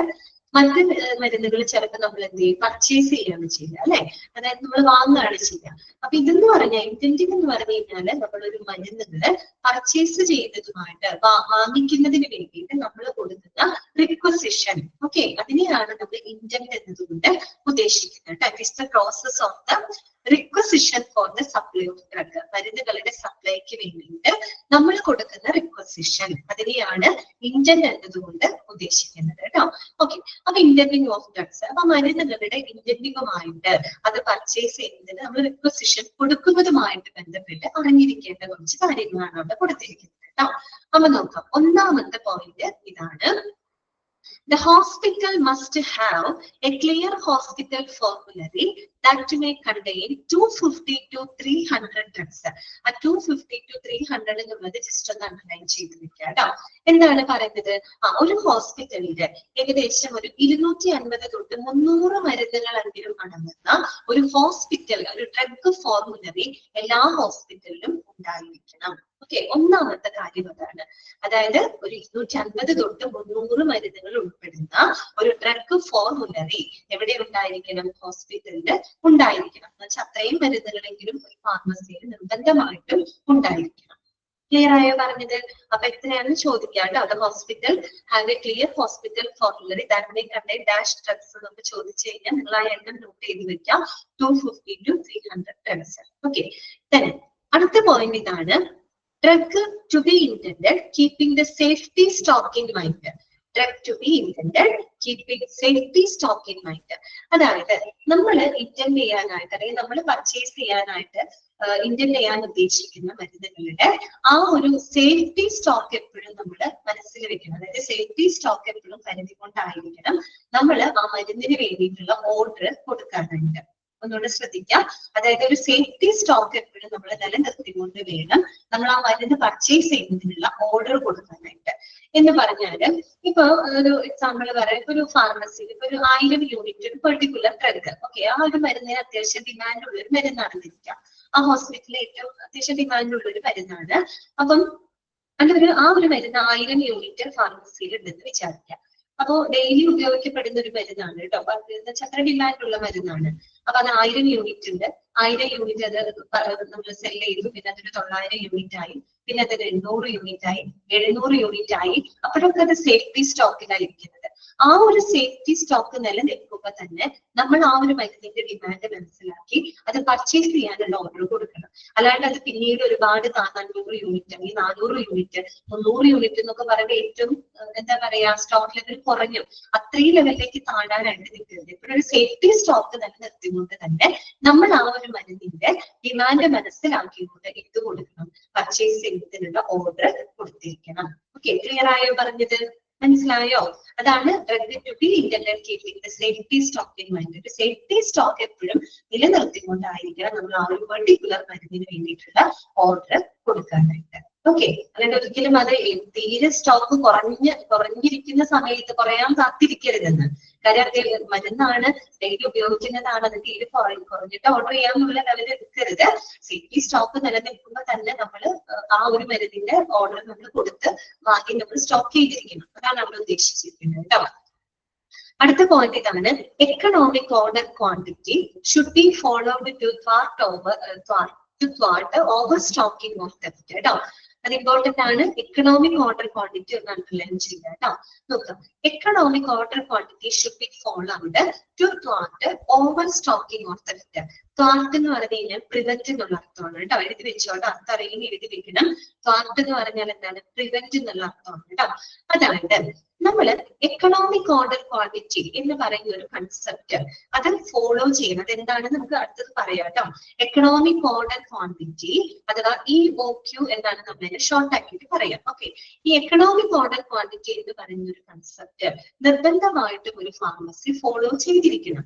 എന്തിനു വേണ്ടിയിട്ടാണ്? To thwart, that means to prevent over stocking or theft. അതായത് ഓവർ സ്റ്റോക്കിങ്ങും മൂലം ഉണ്ടാകുന്ന ഒരു തെഫ്റ്റ്, കളവ് അല്ലെ, മോഷണം, അതിനെയൊക്കെ പ്രിവെന്റ് ചെയ്യുന്നതിന് വേണ്ടിയിട്ട് എക്കണോമിക് ഓർഡർ ക്വാണ്ടിറ്റി എന്ന് പറയുന്ന ഒരു കൺസെപ്റ്റ് നിർബന്ധമായിട്ടും ഫാർമസി ഫോളോ ചെയ്തിരിക്കണം. മനസ്സിലായോ? നമ്മളിപ്പോ ഒരുപാട് മരുന്നുകൾ ഓവറായിട്ട് സ്റ്റോക്ക് ചെയ്ത് വെച്ചെന്നിരിക്കാം. അങ്ങനെ ഓവറായിട്ട് സ്റ്റോക്ക് ചെയ്യുമ്പോഴും പ്രശ്നമാണ്. കാര്യം എന്താണ്? ആ മരുന്നുകൾ ഒരുപക്ഷെ കളവ് പോകാനുള്ള ചാൻസ് കൂടുതൽ. കാര്യം ഇതെല്ലാം ഹാൻഡിൽ ചെയ്യുന്ന മനുഷ്യരാണ് അല്ലെ. അപ്പൊ സ്വാഭാവികമായിട്ട് നമ്മൾ ഓവറായിട്ട് സ്റ്റോക്ക് ചെയ്ത് വെച്ച് കഴിഞ്ഞാൽ അവിടെ മോഷണം നടക്കാൻ, കളവ് പോകാനുള്ള ചാൻസ് കൂടുതലാണ്. അപ്പൊ അങ്ങനെയുള്ള പ്രശ്നങ്ങൾ ഒഴിവാക്കാനായിട്ട് എക്കണോമിക് ഓർഡർ ക്വാണ്ടിറ്റി എന്ന് പറയുന്ന കൺസെപ്റ്റ് ഫോളോ ചെയ്യണം. അതെന്താണെന്നുള്ളത് ഇതിൽ ലാസ്റ്റ് പറയുന്നുണ്ട്. അപ്പൊ നമുക്ക് കൂടുതൽ ഡീറ്റെയിൽ ആയിട്ട് അവിടെ പറയാം. ഓക്കെ, അതവിടെ ഇരിക്കട്ടെ കേട്ടോ. അപ്പൊ ഇതിൽ നിന്ന് ഓർത്ത് വെക്കുക, dash should be followed to prevent over stocking or theft എന്ന് പറഞ്ഞാൽ നമുക്ക് ഉത്തരം എഴുതണം. അത് എക്കണോമിക് ഓർഡർ ക്വാണ്ടിറ്റി ആണ്. അടുത്തത് കേട്ടോ, order to be issued as soon as critical level is reached. അതായത് നമ്മൾ പറഞ്ഞില്ലേ, സേഫ്റ്റി സ്റ്റോക്കിന്റെ കാര്യം പറഞ്ഞില്ലേ, അതേപോലത്തെ പോയിന്റ് തന്നെയാണ്. Order to be issued as soon as critical level is reached. ഇവിടെ ഒരു ക്രിട്ടിക്കൽ ലെവൽ എത്തുന്നതിന് മുമ്പായിട്ട് തന്നെ എന്ത് ചെയ്യണം? നമ്മള് ഓർഡർ കൊടുക്കണം, ആ മരുന്നിനുള്ള ഓർഡർ കൊടുക്കണം. കാരണം നമ്മൾ ഓർഡർ കൊടുത്തു കഴിഞ്ഞാല് ഈ മരുന്ന് വരാൻ സമയം എടുക്കും അല്ലെ. അതിന്റെ ട്രാൻസ്പോർട്ടേഷൻ കഴിഞ്ഞ് നമ്മുടെ ഹോസ്പിറ്റലിൽ എത്താൻ സമയം എടുക്കും. എത്തിക്കഴിഞ്ഞ ഉടനെ തന്നെ നമുക്കത് ഡിസ്ട്രിബ്യൂട്ട് ചെയ്യാൻ പറ്റില്ല അല്ലെ. അതിന്റെ ക്വാളിറ്റി ടെസ്റ്റുകള് മറ്റുള്ള കാര്യങ്ങളൊക്കെ ടെസ്റ്റ് ചെയ്തതിന് ശേഷം മാത്രമേ നമുക്കത് ഡിസ്ട്രിബ്യൂട്ട് ചെയ്യാനായിട്ട് പറ്റുള്ളൂ. ആ ഒരു ടൈമൊക്കെ അവിടെ പിടിക്കും. അപ്പൊ അതൊക്കെ മുന്നിൽ കണ്ടുകൊണ്ട് എപ്പോഴും ക്രിട്ടിക്കൽ ലെവൽ എത്തുന്നതിന് മുമ്പായിട്ട് തന്നെ നമ്മൾ എന്ത് ചെയ്തിരിക്കണം? ഓർഡർ നമ്മൾ ഇഷ്യൂ ചെയ്തിരിക്കണം. ഓക്കെ, ക്ലിയർ ആയോ പറഞ്ഞത്? നെക്സ്റ്റ് വരുന്നത് ഇതാണ്, in case of drugs imported ample lead time to be given എന്നാണ് പറയുന്നത്. In case of drugs imported ample lead time to be given. അതായത് നമ്മളിപ്പോ ഇറക്കുമതി ഒക്കെ ചെയ്യുന്ന ചില മരുന്നുകളുണ്ട്, ഇമ്പോർട്ട് ചെയ്യപ്പെടുന്ന മരുന്നുകളാണെങ്കിൽ അതിന് ആവശ്യത്തിനനുസരിച്ചിട്ടുള്ള സമയം നമ്മൾ കൊടുക്കണം. ഈ പറഞ്ഞ കാര്യമാണ്, ഓർഡർ കൊടുക്കണം, അത് ട്രാൻസ്പോർട്ട് ചെയ്ത് നമ്മുടെ ഹോസ്പിറ്റലിൽ എത്തണം, അതിന്റെ ചെക്കിങ്ങും കാര്യങ്ങളൊക്കെ കഴിയണം. അപ്പൊ അതിനൊക്കെയുള്ള ടൈം നമ്മുടെ മുന്നിൽ കണക്കാക്കണം അല്ലെ. പ്രത്യേകിച്ച് ഇമ്പോർട്ട് ചെയ്യുന്ന മരുന്നുകളാണെങ്കിൽ കുറെ കൂടെ സമയം എടുക്കും. So ample lead time to be given. Ample എന്ന് വെച്ചാൽ ആവശ്യത്തിനുള്ള സമയം അതിന് കൊടുത്തിരിക്കണം. ഓക്കെ, പിന്നെ അടുത്തത് എന്താണ്? Receipt of drugs. അതുപോലെ നമ്മള് മരുന്നുകളുടെ ഇടപാടുകളൊക്കെ നടത്തുന്ന റെസീപ്റ്റുകള്, കാര്യങ്ങളൊക്കെ കൃത്യമായിട്ട് നമ്മൾ എന്ത് ചെയ്തിരിക്കണം? സൂക്ഷിക്കണം. അതാണ് നമ്മൾ ഉദ്ദേശിക്കുന്നത് കേട്ടോ. Keep the receipt of drugs. മരുന്നുകളുടെ റെസീപ്റ്റുകള് അതെല്ലാം കൃത്യമായിട്ട് എന്ത് ചെയ്യണം? കീപ് ചെയ്ത് വെച്ചിരിക്കണം. പിന്നെ അടുത്തത് എന്താണ്? All drugs received must be checked, weighed, batch number, quantity and date of expiry. Okay, ഈ വരുന്ന എല്ലാ മരുന്നുകളും കൃത്യമായിട്ട് നമ്മൾ എന്ത് ചെയ്യണം? ചെക്ക് ചെയ്യണം. ചെക്ക് ചെയ്യണം. അതിന്റെ വെയിറ്റും കാര്യങ്ങളും നോക്കണം. അതിന്റെ ബാച്ച് നമ്പർ, ക്വാണ്ടിറ്റി, അതുപോലെ തന്നെ ഡേറ്റ് ഓഫ് എക്സ്പയറി ഡേറ്റ്, ഇങ്ങനെയുള്ള കാര്യങ്ങളൊക്കെ കൃത്യമായിട്ട് ചെക്ക് ചെയ്തിരിക്കണം. പിന്നെ അടുത്തത് എന്താണ്? Random samples of each batch sample has to be send to the lab for the quality testing. അതുപോലെ നമ്മൾ ഈ പർച്ചേസ് ചെയ്ത് ഇവിടെ കൊണ്ടുവരുന്ന മരുന്നുകൾ ഉണ്ടല്ലോ, അതിന് ഓരോ ബാച്ചിൽ നിന്നും നമ്മൾ റാൻഡം ആയിട്ട് സാമ്പിളുകൾ എടുക്കണം. എന്ന് വെച്ചാൽ ഓരോ ബാച്ചിൽ നിന്നും നമ്മൾ റാൻഡം ആയിട്ട് കുറച്ച് സാമ്പിളുകൾ എടുത്ത് നമ്മൾ എന്ത് ചെയ്തിരിക്കണം? ലാബ് ടെസ്റ്റിന് വേണ്ടിയിട്ട് അയക്കണം. ക്വാളിറ്റി ടെസ്റ്റ് ചെയ്യാൻ വേണ്ടിയിട്ട് നമ്മൾ എന്ത് ചെയ്തിരിക്കണം? ലാബിലേക്ക് അയച്ചിരിക്കണം. ഓക്കെ, അല്ലാണ്ട് വന്ന ഉടനെ തന്നെ അത് അങ്ങനെ എടുത്ത് നമ്മൾ പേഷ്യൻസിന് കൊടുക്കുകയല്ല ചെയ്യുന്നത്. ക്വാളിറ്റി ടെസ്റ്റിംഗ് നടത്തണമല്ലോ. അപ്പൊ അതുകൊണ്ട് നമ്മൾ വരുന്ന ബാച്ചില് എല്ലാ ബാച്ചിൽ നിന്നും റാൻഡമായിട്ട് തന്നെ സാമ്പിൾസ് എടുത്തിട്ട് നമ്മൾ എന്ത് ചെയ്യുക? ക്വാളിറ്റി ടെസ്റ്റിങ്ങിന് വേണ്ടിയിട്ട് ലാബിലോട്ട് അയച്ചിരിക്കും. ഓക്കെ, പിന്നെ പറയുന്നത് എന്താന്ന് വെച്ചാല്, in case of any doubt of substandard the drug should be used only after the lab test. കേട്ടോ, ഇനി ഏതെങ്കിലും ഇപ്പൊ നമ്മൾ പർച്ചേസ് ചെയ്ത് കൊണ്ടുവന്ന മരുന്നുകളില് ഏതെങ്കിലും മെഡിസിൻസ് നമുക്കൊരു സബ്സ്റ്റാൻഡേർഡ് ആയിട്ട് തോന്നുന്നുണ്ടെങ്കിൽ, അതായത് നിലവാരം കുറഞ്ഞതായിട്ട് തോന്നുന്നുണ്ടെങ്കിൽ, അത്തരം മരുന്നുകള് എന്താണ്? ലാബ് ടെസ്റ്റിന് ശേഷം മാത്രമേ ഉപയോഗിക്കാനായിട്ട് പാടുള്ളൂ. അപ്പൊ നമുക്ക് കാണുമ്പോൾ തോന്നുന്നതാണ് അത് എത്ര സബ്സ്റ്റാൻഡേർഡ് ആയിട്ടുള്ള ഒരു മെഡിസിൻ ആണെന്ന് തോന്നുന്നുണ്ടെങ്കിൽ അതെന്ത് ചെയ്യണം? നമ്മൾ ലാബ് ടെസ്റ്റ് ചെയ്ത് ഉറപ്പുവരുത്തിയതിനു ശേഷം മാത്രമേ ഉപയോഗിക്കാനായിട്ട് പാടുള്ളൂ. ഓക്കെ, ഇത്രയും കാര്യങ്ങൾ മനസ്സിലായോ? ക്ലിയർ ആയോ? ഓക്കെ അല്ലേ? ഓക്കെ, ഇനി നമ്മൾ നേരത്തെ പറഞ്ഞൊരു കാര്യം ഉണ്ടല്ലോ, എക്കണോമിക് ഓർഡർ ക്വാണ്ടിറ്റി. അതെന്താണെന്ന് നമുക്ക് നോക്കാം കേട്ടോ. നോക്കാം, എക്കണോമിക് ഓർഡർ ക്വാണ്ടിറ്റി അഥവാ EOQ എന്നാണ് അതിന് നമ്മൾ ഷോർട്ട് ആയിട്ട് പറയുന്നത് കേട്ടോ. നമുക്ക് ജസ്റ്റ് വായിക്കാണ്ട്, എക്കണോമിക് ഓർഡർ ക്വാണ്ടിറ്റി അഥവാ EOQ is the number of units that a company should add to the inventory with each order to minimize the total cost of an inventory, such as holding cost, order cost and shortage cost. വായിച്ചാൽ നമുക്ക് ഒന്നും മനസ്സിലാവില്ല. എന്താണ്? ഏറ്റവും simple ആയിട്ട് ഞാൻ പറയാം, ഇത്രയേ ഉള്ളൂ അത്. അതായത് the optimum quantity, ഇതാണ് optimum quantity which minimizes the total cost of an inventory. That is called economic order quantity. Okay, എന്താണ് economic order quantity എന്ന് പറഞ്ഞാൽ? optimum quantity which minimizes the total cost of an inventory. Okay, inventory എന്ന് പറഞ്ഞാൽ എന്താണ് അർത്ഥം? Stock എന്നാണ്. മനസ്സിലാക്കി തരാം.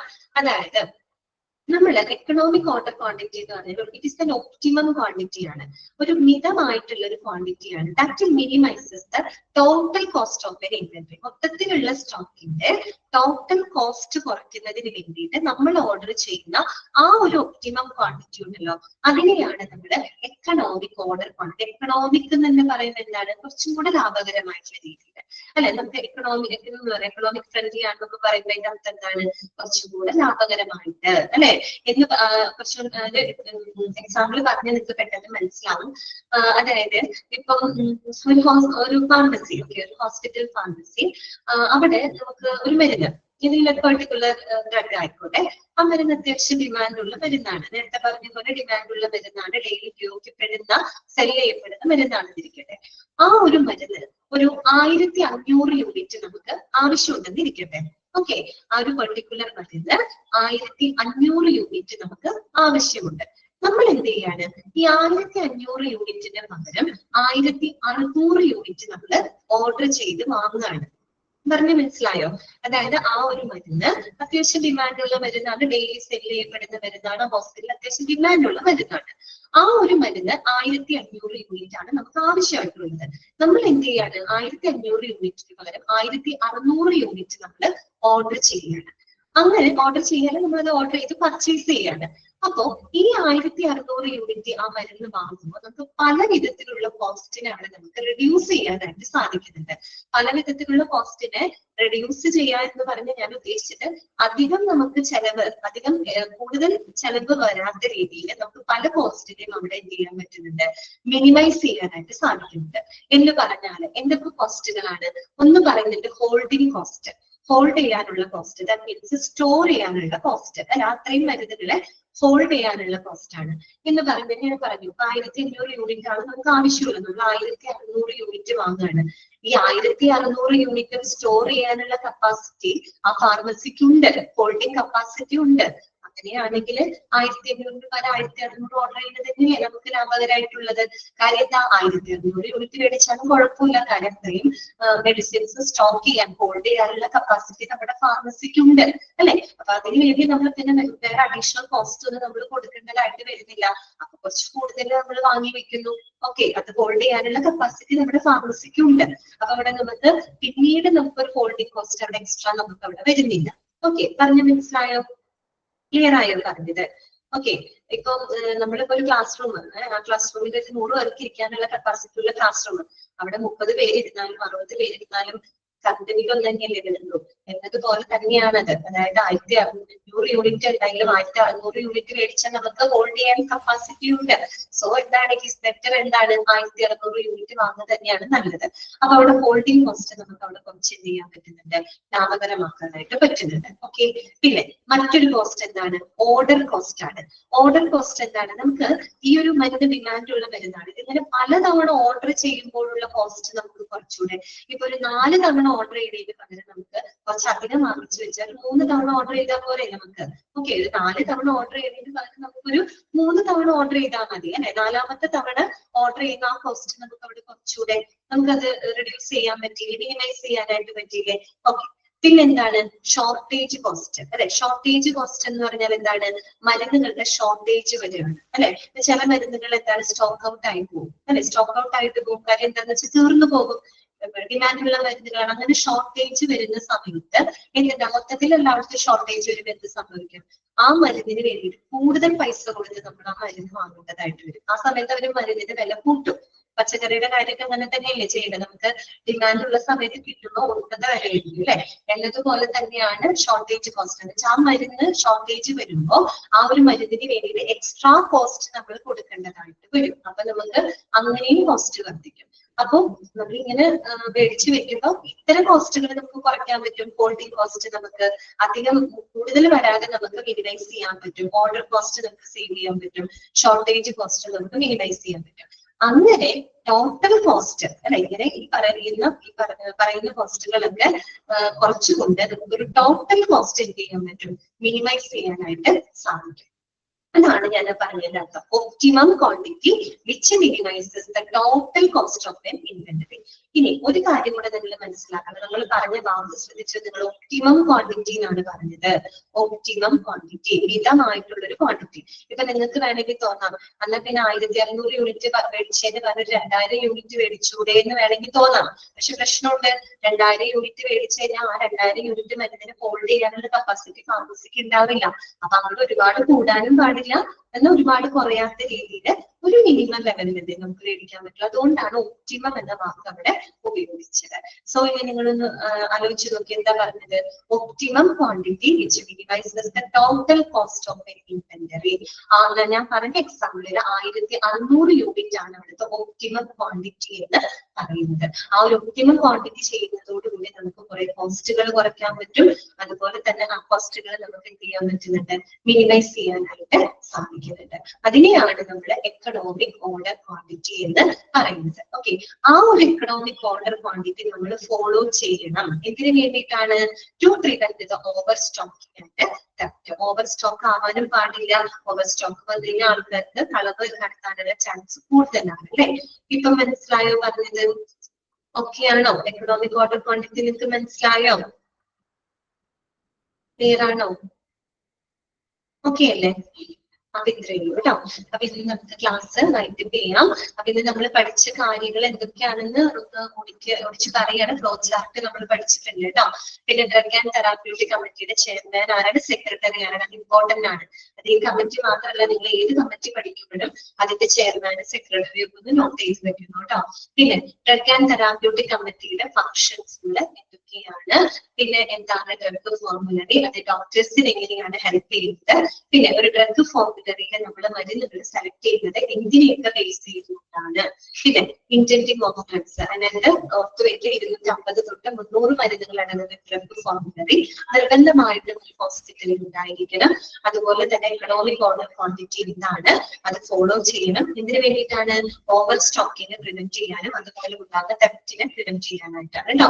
അപ്പൊ ഇത്രയും കാര്യങ്ങൾ നല്ലപോലെ വായിച്ച് മനസ്സിലാക്കി വെക്കുക കേട്ടോ. ഞാൻ അൺമ്യൂട്ട് ചെയ്യാണ്. ഇന്നത്തെ ക്ലാസ്സിൽ നിങ്ങൾക്ക് എന്തെങ്കിലും ഡൗട്ടുകൾ ഉണ്ടെങ്കിൽ ചോദിക്കാം കേട്ടോ.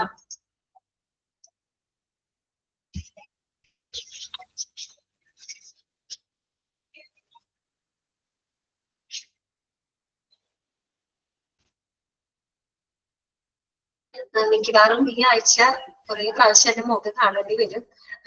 വേറൊന്നുകൊണ്ടല്ല, ആദ്യ പനിയായിട്ട് ലീവിലാണ്.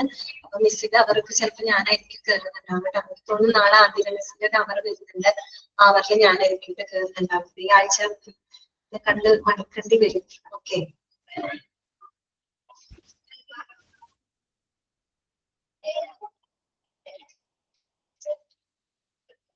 ഹോസ്പിറ്റൽ ഫോർമുലറി 3ാമത്തെ പോയിന്റ് ആണോ എനിക്ക് മനസ്സിലാവാത്തത്?